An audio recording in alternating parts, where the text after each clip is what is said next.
Bonjour les amis, bonsoir selon l'heure à laquelle vous allez regarder cette vidéo.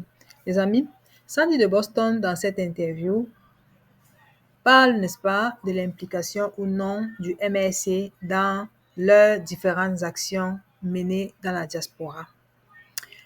Non seulement ils sont déterminés à continuer leur combat, mais même après la libération du Cameroun du joug de la dictature de près de 43 ans du RDPC Paul Biya, la base compte surveiller l'action gouvernementale. Alors les amis, est-ce que tu t'es inscrit sur la liste électorale? Est-ce que tu as pris ta carte d'électeur? Parce que d'après les informations que nous avons, les cartes d'électeurs sont encore en attente de leurs propriétaires dans les différents bureaux de l'ECAM régionaux. Donc, si tu n'as pas encore occupé ta carte d'électeur, si tu ne t'es pas encore inscrit, va t'inscrire et, n'est-ce pas, le jour de l'élection, tu auras, n'est-ce pas, ta responsabilité, n'est-ce pas, sur la décision de choisir celui-là qui va présider aux destinées de ton pays. Nous savons tous que Paul Biya est hors jeu. Il ne pourra plus se présenter comme candidat. Et même s'il se présente, ce sera pour lui seul parce qu'à 92 ans, il est impossible qu'un être normal, normalement constitué, soit, n'est-ce pas, encore dirigeant d'un pays au 21e siècle. Toi qui regardes cette vidéo, like, partage, abonne-toi et n'oublie pas de partager au maximum parce que nous avons besoin de la masse critique pour pouvoir continuer ce combat. Bonne écoute de cette petite interview de Sandy de Boston qui est très édifiant sur leurs actions. Quel est le lien entre la brigade anti-Sardinard et le parti de Maurice Kamto? Aucun. Sérieux? Il n'y a aucun lien entre la brigade anti-Sardinard et le MRC. Mais pourtant, moi, je vois très souvent vos publications dans les réseaux sociaux où vous commencez par une espèce de cri de guerre qui s'appelle Nkul Kamto. C'est-à-dire le tam-tam de Kamto, c'est ça? Tout à fait, en langue boulou, Nkul, c'est le tam-tam. Pardonnez-moi, et vous dites que vous n'avez aucun lien avec le MRC. Qui va croire à ça? Alors, justement, la brigade anti-Sardinard est un mouvement indépendant qui est né de façon spontanée par la colère des Camerounais en diaspora. Donc, ces Camerounais-là qui sont sortis de façon spontanée n'étaient pas motivés par qui que ce soit et ne répondent à personne. Il n'y a pas de chef de toute la brigade anti-Sardinard monde.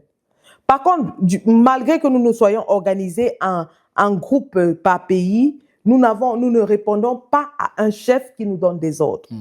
C'est pour ça d'ailleurs que vous voyez des combattants de la base qui, de façon spontanée, peuvent prendre des positions qui vont à l'encontre de la vue du groupe.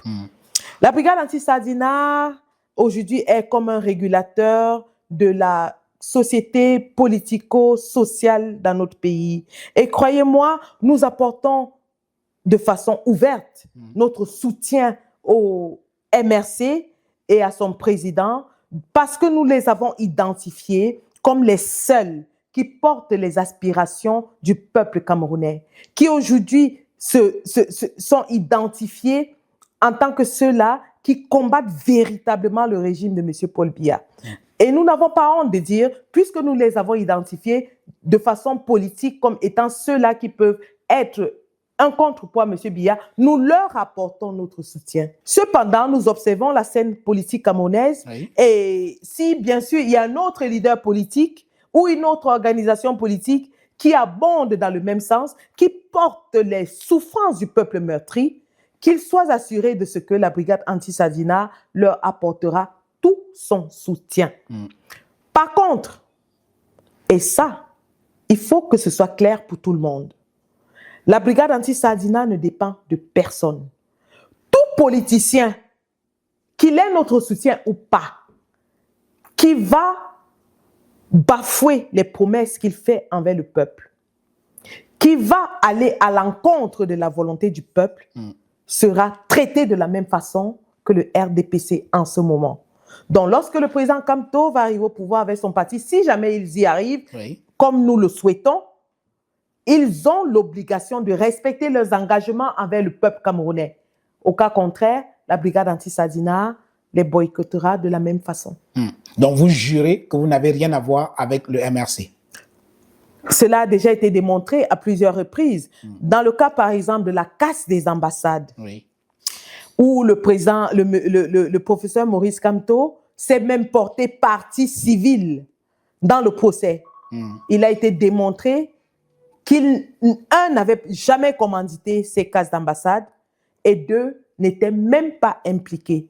Nous assumons tous les actes que nous posons en diaspora. Y compris la casse des ambassades qui avait été très, très critiquée à l'époque. Même au sein de votre mouvement, certains ont estimé que vous êtes allé trop loin quand même. Bien sûr, dans tout mouvement, vous avez des modérés et vous avez ceux qui sont un peu extrémistes. Donc, ce n'est que très normal. Mais nous assumons tout ce que nous faisons. Nous faisons ce que nous disons et nous disons ce que nous faisons. Donc, il n'y a pas un acte qu'on nous imputera sans que nous ne l'ayons annoncé. Donc, c'est ça la brigade anti-Sadina.